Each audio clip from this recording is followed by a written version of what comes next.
Hi everyone. सो बच्चों, finally वो दिन आ ही गया है जब हम बोल सकते हैं कि यस, कल आप लोगों का एग्जाम है। सो आप लोगों के लिए मैंने बायो का पूरा रैपिड रिवीजन करा दिया है विद इन 2 आवर। पूरे 11th एंड 12th बायो से जितने इंपॉर्टेंट कॉन्सेप्ट से बहुत फटाफट हम लोगों ने रिवाइज किया। अगर वो सेशन नहीं देखा है, लगा लो वो सेशन जाके, बहुत क्विक आप लोगों का रिवीजन हो जाने वाला है। अब बात आ जाती है एग्जाम पे। बहुत सारे बच्चे आज ट्रैवलिंग में होंगे, ठीक है, तो मैं आप लोगों को फटाफट से बता देती हूँ कि जब आपको अपने एग्जाम सेंटर पे जाना है, आपको रिपोर्टिंग टाइम का क्या ध्यान रखना है, क्या क्या लेके जाना है, किन किन मिस्टेक्स को अवॉइड करना है, बिकॉज अभी भी बहुत सारे बच्चों के डाउट्स हैं। तो पहली चीज आप लोगों का एग्जाम सेंटर पे ये ध्यान रखना है, 8:30 is the gate closing time. 8:30 आपका गेट क्लोजिंग टाइम है, तो आपको हार्डली 7:45 या 8 AM तक वहां पे पहुंच जाना है। ये ध्यान रखना है। गेट क्लोज होने से आधा घंटे पहले पहुंच जाओगे तो लास्ट मिनट के जो रश हो जाता है ना, उससे बचना है हम लोगों को। तो 8 बजे 7:45 का आप अपने ETA लेके चलो, उस अकॉर्डिंग आप अपना पहुंच जाओगे। अपने साथ एक एडमिट कार्ड लेके जाना है जिसकी कलर्ड फोटो कॉपी निकलवानी है। अब बच्चों का पहला डाउट है, मेरा एडमिट कार्ड 1 पेज पे आ रहा है, मेरा एडमिट कार्ड 2 पेज पे आ रहा है। कोई फर्क नहीं पड़ता। सेकंड पेज पे जिन बच्चों का एडमिट कार्ड आ रहा है वो इसलिए आ रहा है क्योंकि लास्ट की 2-3 लाइंस आ रही है बस। तो कोई बात नहीं, 2 पेज पे आ रहा है तो आपको एक्स्ट्रा शीट मिल रही है रफ वर्क के लिए, क्योंकि एडमिट कार्ड का एक साइड बैक साइड व्हाइट है ना, उसी को आप as a rough work use करोगे। और एग्जाम हॉल से निकलने से पहले एडमिट कार्ड एग्जामिनर को सबमिट करके आना, क्योंकि यही आपकी वहां पे अटेंडेंस होगी। जो एडमिट कार्ड देना भूल गया, अटेंडेंस मार्क नहीं होगी।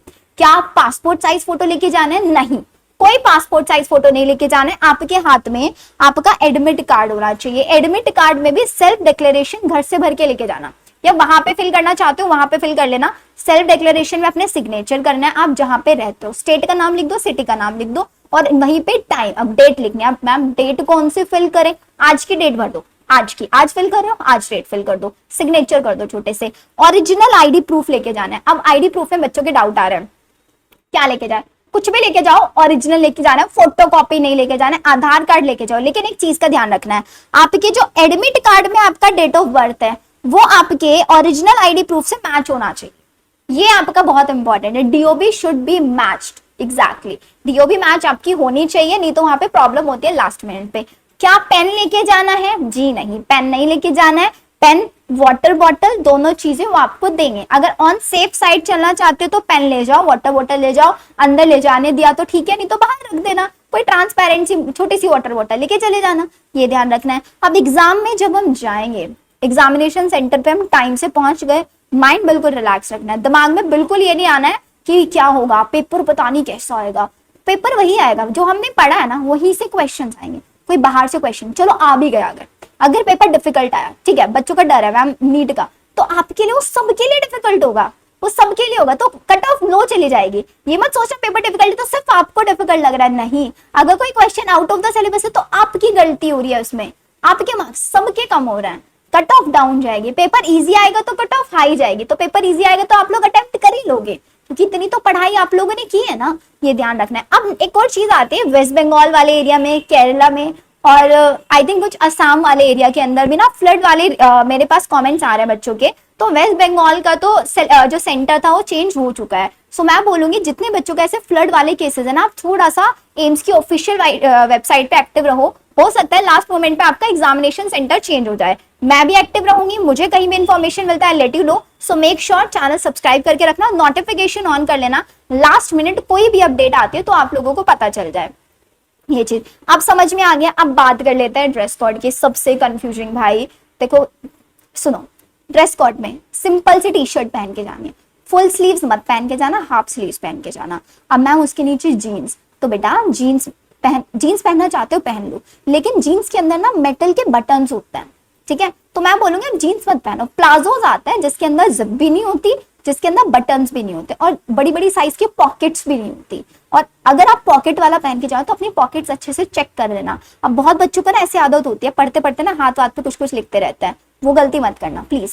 उन सब हैंड वैंड सब अपने क्लीन करके तब जाना, ये ध्यान रखना, ठीक है। अच्छे से अपनी पॉकेट्स वगैरह सब कुछ चेक कर लेना। गलती से अगर कोई भी पेपर आपके साथ चला गया तो एग्जामिनर्स नहीं सुनेंगे, कैंसिल कर देंगे वहां पे, तो ये चीजें आपको चेक करनी है। अब कुछ स्टूडेंट्स का यार है, गर्ल स्टूडेंट, मैम इयररिंग्स पहन के जा सकते हैं क्या, नोज पिन? मैं बोलूंगी be on safe side, NEET में नहीं होता, मत पहन के जाओ। बहुत एक दो का ये भी आया कि मैम नोज पिन नहीं निकल रहा है, कोई बात नहीं, नहीं निकल रहा, चले जाओ, लास्ट मिनट पे पैनिक मत करो, चले जाओ, वहां जाके वो चेक करेंगे, जो करना होगा उनको कर लेंगे, दैट्स इट। वॉच नहीं पहन के जानी है, वहीं पे कंप्यूटर पे सीबीटी मोड टेस्ट है, वहीं पे आपका मिलेगा, टाइमर चलता रहता है वहीं पे। सीबीटी मोड मैंने समझा रखा है ऑलरेडी आप लोगों को कैसे करना है, माउस सिंपल है, और नेगेटिव मार्किंग से बचने का सिंपल तरीका, जो क्वेश्चन आता है सिर्फ वो करके आना।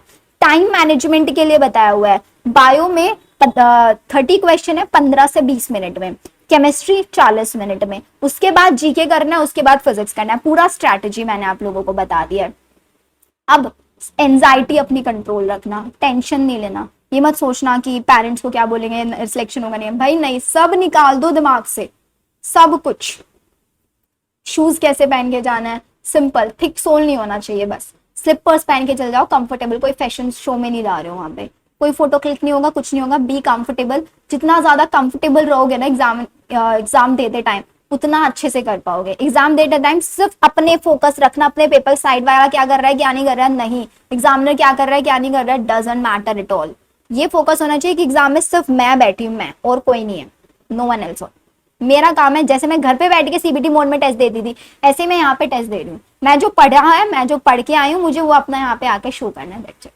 इतनी चीजों का ध्यान रखना, टेंशन मत लो, एंड ऑल द बेस्ट। खुद पे भरोसा रखो, अपनी प्रिपरेशन पे भरोसा रखो। एग्जाम स्टार्ट होने से पहले जस्ट 10 मिनट्स तक आप जिस भी भगवान जी को या गॉड को, जिसको भी मानता है, बस उसको याद कर लें 2 मिनट्स के लिए कि भगवान जी प्लीज मेरा पेपर अच्छा कराना, सिंपल, लग जाना पेपर पर बिना किसी टेंशन। लास्टली मैं ये बोलूंगी, ऑल द बेस्ट। 2025 का हमारा सफर बहुत अच्छा था, एंड आई होप आप लोग अपनी शिवानी दी को भूलोगे नहीं, क्योंकि अब इसके बाद रिजल्ट आएगा, काउंसलिंग होगी, सारी चीजें मैं आपको अपने ही चैनल पे कराने वाली हूँ। जितने हमारे पास बच्चे हैं ऑन यूट्यूब में, एक एक बच्चे को बताऊंगी कि कैसे काउंसलिंग होता है, आपका मेरिट लिस्ट में नाम आएगा, कैसे कॉलेज जाना है, डॉक्यूमेंट्स क्या होंगे, सब कुछ होगा। नहीं आपका स्कोर कम रह जाता है ड्यू टू सम रीजन, क्या अल्टरनेट ऑप्शन है, सब कुछ आपको बताया जाएगा। So stay connected to my channel, stay connected to with me. ये एक लंबा सफर है आप लोगों का और हमारा, इसको ऐसे ही चलते रहने देंगे। चलिए फिर मिलते हैं हम लोग हमारी नेक्स्ट वीडियो में, बाय बाय।